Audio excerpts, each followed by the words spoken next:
Tapi hati kau sebangsat muka kau.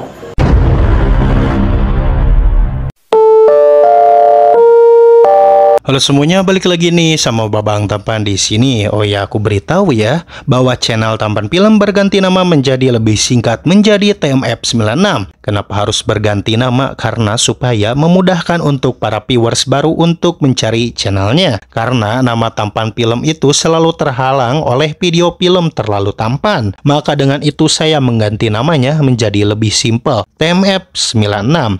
Oke guys, TMF adalah singkatan dari Tampan Film. Sementara 96 itu kelahiran saya pribadi. Hehe. Oke, pada kesempatan kali ini saya akan membahas film Mama, di mana film inilah menjadi perkenalan pertama channel Tampan Film bisa sebesar ini. Maka dengan itu saya akan membahas ulang film Mama dengan versi terbaru yang tentunya lebih HD dan lebih fresh ya. Film Mama ini menceritakan tentang kehidupan ibu dan seorang anak, di mana satu anak satu-satunya yang ia miliki harus menjadi korban kebiadaban para preman kampung yang telah merenggut kesuciannya dan nyawanya. Dan pada akhirnya sang ibu harus membalaskan dendam kepada para preman yang telah terlibat aksi keji terhadap anaknya. Penasaran dengan kisahnya? Ya udah, gak usah banyak spoiler di awal, inilah filmnya. Mama. Kisah dibuka oleh salah satu jenazah wanita yang sedang dimandikan. Di kamar mayat jenazah wanita ini bernama Nu'alia Ali, di mana jenazah Alia ini dipenuhi oleh lebam di mukanya dan juga luka sayatan di tangannya yang masih menggunakan gelang.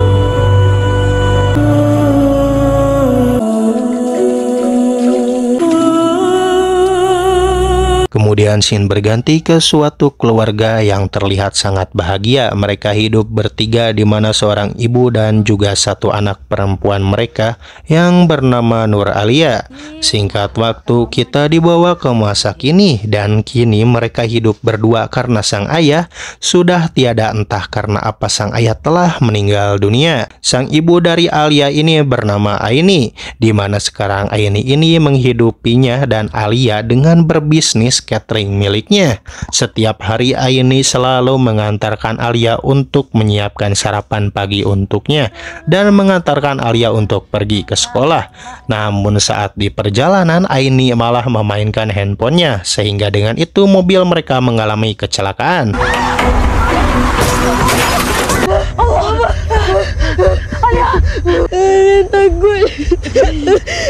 Tapi untungnya tidak ada korban jiwa dalam insiden itu. Sesampainya di sekolah, Alia masih merasakan syok dengan insiden yang menimpanya. Tapi semua itu bisa Alia lupakan begitu saja karena seluruh teman dan guru Alia ikut memberikan surprise terhadap Alia. Karena Alia hari ini sedang berulang tahun ke-17 tahun.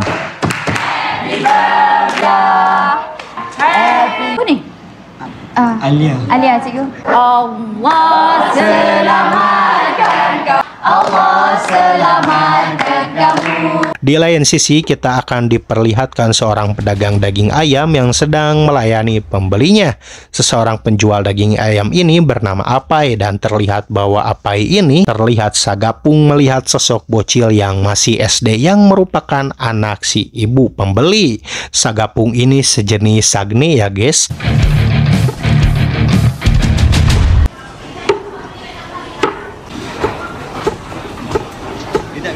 Tibalah datang kedua rekan Apai yang bernama Remy dan Lukman. Kalau aku potong daging orang pun, di mana mereka bertiga ini adalah seorang preman dan menguasai beberapa lahan di pasar tersebut. Kebiasaan mereka bertiga selalu menikmati uyah batu atau sejenis narkoboy serbu.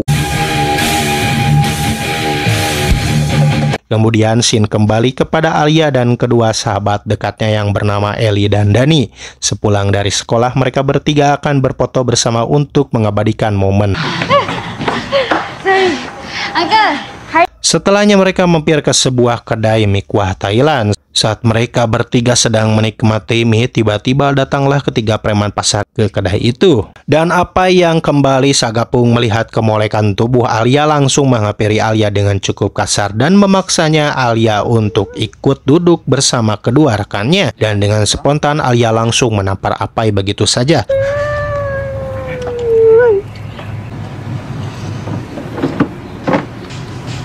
Jomlah. Aku cakap tak nak lah.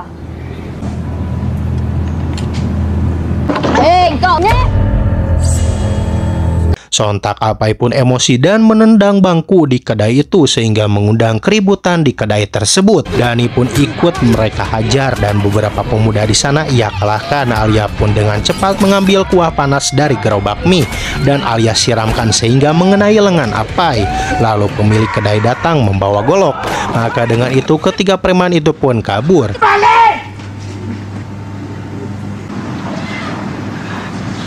Lalu setelahnya Dani dan Eli dan juga Alia pergi menuju halte bus untuk pulang ke rumahnya masing-masing. Dani pun berkata bahwa dirinya harus pergi ke sekolah lagi karena buku tugasnya ketinggalan. Sementara Eli terlihat oleh Alia bahwa androknya terlihat bercak merah, mungkin darah haid yang bocor. Dengan cepat Eli pun meminta izin kepada Alia bahwa dia akan pergi ke kamar mandi untuk membersihkan darah haidnya. Kau bocor. Aku pergi toilet, kau tunggu sini. Toilet mana? Dan di saat itulah Alia menunggu sendiri di halte bus tanpa ditemani lagi oleh kedua teman dekatnya. Tiba-tiba ketiga preman yang tadi mencari masalah dengan Alia datang kembali dan bermaksud akan menculik Alia. Balik. Cubalah balik. Apa kau nak? Jangan, kita pergi makan cocok-cocok.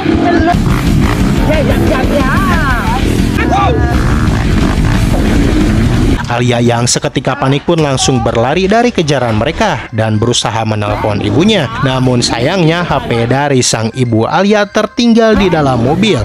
Sementara ibu dari Alia sedang memesan kue untuk ulang tahun untuk Alia. Tibalah Alia di sebuah terowongan air dan malangnya nasib Alia harus terjebak di terowongan itu oleh ketiga preman pasar itu.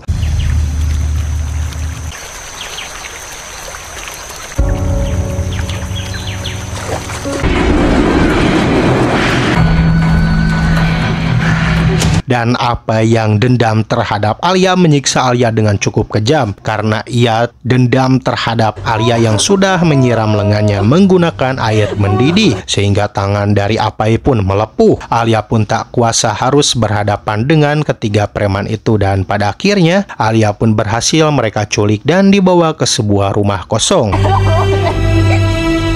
Dah takut sangat dah budak ni.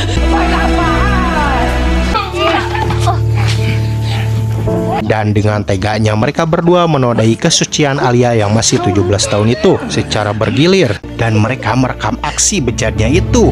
Di lain sisi, ibu dari Alia merasakan khawatir yang mendalam karena hari sudah larut malam. Namun Alia tak kunjung pulang ke rumah. Aini yang sudah mempersiapkan kue ultah untuk Alia dan sebuah kado kamera untuk Alia, tapi Alia sampai larut malam pun tidak kunjung pulang. Aini yang merasakan panik pun lantas menelpon teman dekat Alia yaitu Eli. Dan Eli mengatakan bahwa Alia sudah pulang lebih dulu. Karena saat ia selesai di kamar mandi, Alia sudah tidak ada di halte. Tidak berlangsung lama, akhirnya Alia pun pulang dengan wajah memar dan baju seragam yang sudah kusut dan kotor. Dan juga basah kuyup karena di luar sedang hujan deras. Sontak Aini pun syok melihat putri satu-satunya harus pulang sekolah dengan kondisi yang sangat memprihatinkan. Dengan spontan akhirnya mereka berdua pun berpelukan dan Alia berkata bahwa dirinya sudah dinodai.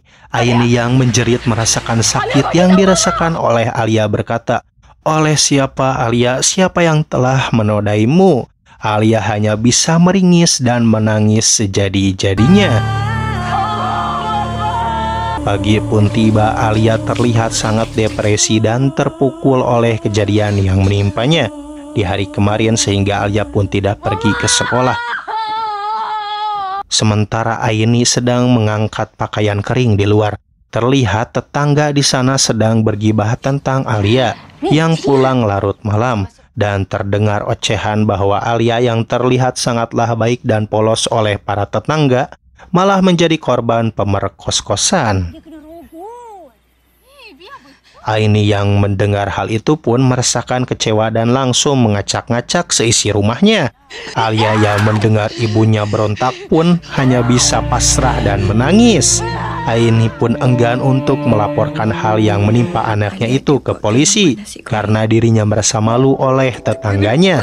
Malam harinya tiba-tiba ada chat yang masuk ke handphone Ayla. Chat itu dari apa yang berkata bahwa dirinya merindukan Alia. Dia berpura-pura bahwa dia telah menculik ibu Alia yang sedang tidak ada di rumah. Jika Alia tidak mendatangi Apai dan kedua temannya, maka ibu Alia akan menjadi korban berikutnya dan video dari Alia semalam yang mereka nodai akan mereka viralkan. Tidak lama kemudian, ada lemparan batu yang sudah dibalut oleh Sidi Alia ke kaca rumahnya. Dengan cepat Alia pun langsung mendatangi Apai di rumah kosong dan ternyata ibu Alia tidak berada di sana dan Alia pun memohon kepada mereka untuk menghapus rekaman videonya. Aku nak viralkan video kau, Bu. Mereka pun akan menghapusnya tapi dengan syarat Alia harus melayani mereka bertiga lagi. Alia pun berontak melawan mereka bertiga dan mencoba kabur dari rumah kosong itu.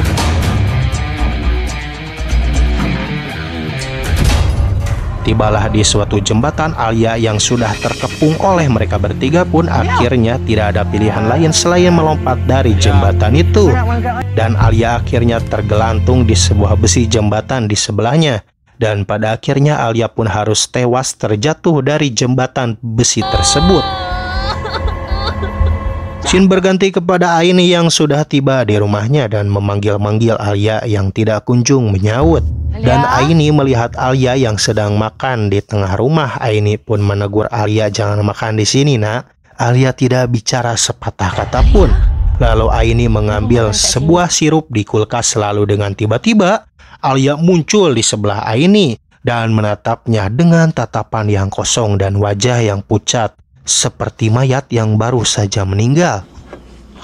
Aini pun terkejut dengan kedatangan Alia yang cukup misterius di sebelahnya. Lalu Aini mengantarkan masuk Alia ke kamarnya. Mungkin Alia harus segera tidur dan Aini menutup pintu kamarnya.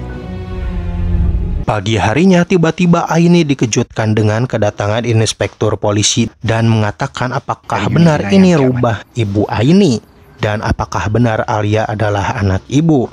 Aini pun membenarkan bahwa memang ini rumahnya dan inspektur polisi menyuruh Aini untuk datang ke rumah sakit untuk memastikan bahwa jenazah semalam yang ditemukan oleh pihak kepolisian itu adalah Alia, anak dari Aini. Sontak Aini pun merasakan bingung sekaligus heran karena Alia berada di kamarnya. Setelah mengecek ke kamar Alia bersama inspektur polisi, Alia sama sekali tidak berada di kamarnya. Dan pada akhirnya Aini pun mendatangi rumah sakit dan memasuki kamar jenazah. Dan alangkah terkejut dan hancurnya perasaan Aini harus melihat anak sematawayangnya telah tewas dengan kondisi yang sangat amat mengenaskan. Dan inspektur polisi pun berjanji kepada Aini akan mengungkap kasus kematian Alia.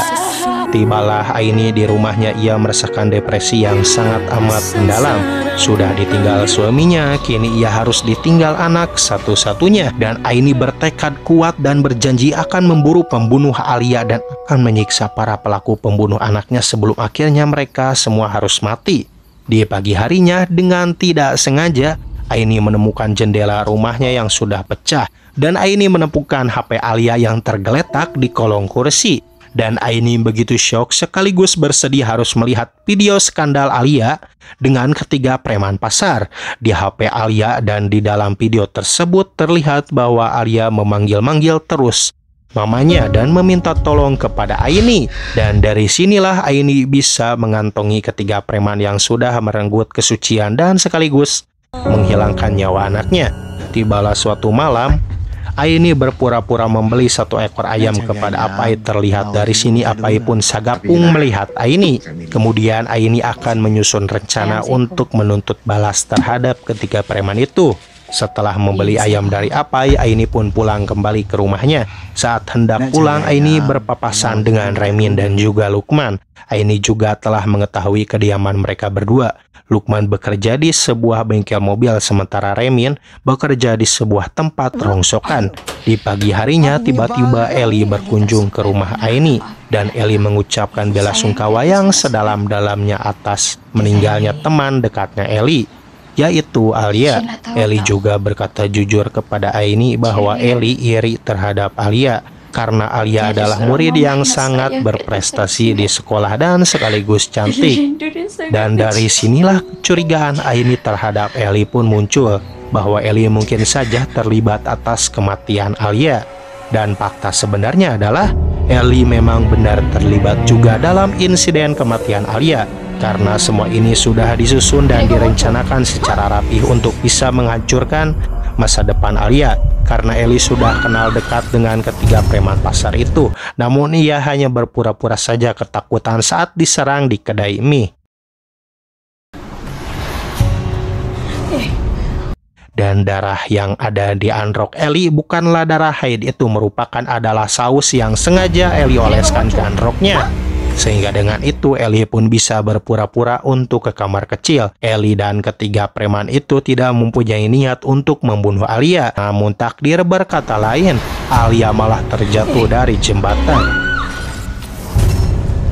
Dan di lokasi tersebut Eli pun ada, dan pada akhirnya mereka berempat pun kebingungan dengan hal di luar rencana mereka. Dan akhirnya mereka tanpa berpikir panjang malah membuang mayat Alia ke sebuah sungai. Dan di pagi harinya mayat Alia ditemukan warga dan dilaporkan ke pihak kepolisian. Di malam harinya akhirnya Aini akan membulatkan tekadnya untuk memburu ketiga preman itu termasuk Eli. Karena Aini sering didatangi oleh roh Alia yang penasaran dan menyuruh Aini untuk membalaskan dendamnya. Masih dia belum selesai. Aini pun mendatangi Lukman terlebih dahulu yang belum pulang di bengkel mobil. Karena pekerjaannya belum selesai, Lukman pun terkejut dengan kedatangan roh Alia. Dan tiba-tiba Aini sengaja melemparkan sebuah alat berat ke arah Lukman, sehingga Lukman pun tertusuk dan meninggal di tempat. Keesokan harinya kepolisian pun mengetahui kematian dari Lukman, dan polisi olah TKP dan polisi mencurigai bahwa Aini bisa saja terlibat dengan kematian Lukman karena Lukman berkaitan dengan tewasnya Alia. Namun polisi belum bisa menangkap Aini karena masih harus mengumpulkan beberapa bukti. Ada apa-apa berita pasal anak saya? Malam berikutnya, Aini mendatangi kediaman Remin yang sedang ngeplay karena telah menghirup uyah batu. Remin pun dikejutkan dengan roh Alia yang tiba-tiba muncul di hadapannya. Dan tidak berlangsung lama, Aini pun muncul dan mendorong Apai, sehingga Apai pun terjatuh dan wajahnya tertancap di sebuah serpihan kaca. Keesokan harinya akhirnya Remin dilarikan ke rumah sakit dan Apai menengok Remin yang sudah kritis di rumah sakit. Eli dan Apai pun merasakan panik karena Lukman dan Remin telah menjadi korban. Mungkin ini adalah bentuk balas dendam dari rohnya Alia.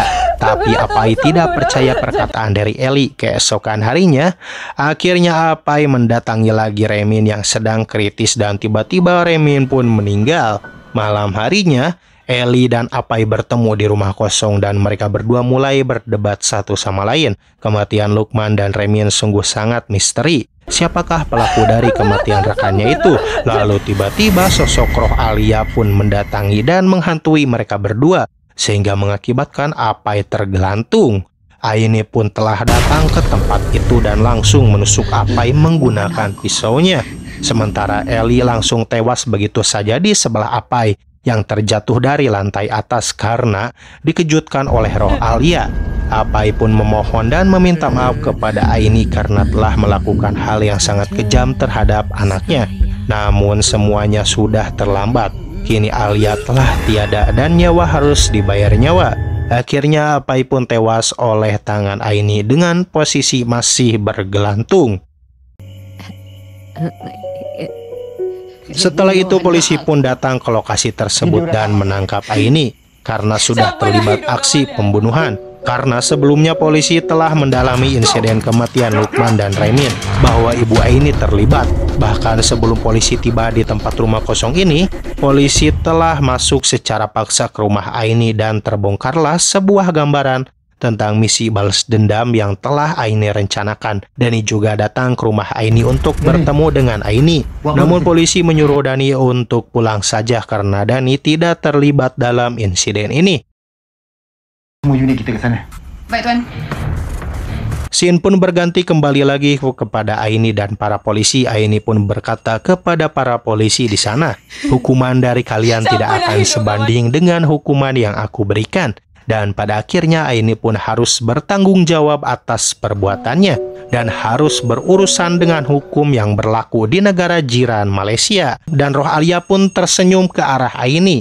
Lalu film pun tamat. Bagaimana nih film dari mama ini cukup menguras emosi ya, dan juga kesedihan yang mendalam. Apalagi di posisi Aini yang merupakan single parent, harus tetap berjuang bekerja keras untuk bisa menghidupi keluarga kecilnya dan menyekolahkan Alia sampai menjadi orang yang benar-benar sukses. Namun takdir berkata lain, Alia harus meninggal begitu saja di tangan orang-orang yang biadab, termasuk teman dekat sekelasnya. Intinya janganlah terlalu mempercayai teman ataupun sahabat dekat sekalipun itu, karena kita tidak tahu mau teman atau sahabat yang iri dan sirik terhadap apa yang kita capai, dan tidak tahu apakah ia akan berbuat hal-hal yang tidak terduga. Oke, mungkin segini aja yang bisa gua sampaikan. Gua Babang Tampan dari TMF 96 mengundurkan diri. Sampai jumpa di video berikutnya. Dadah.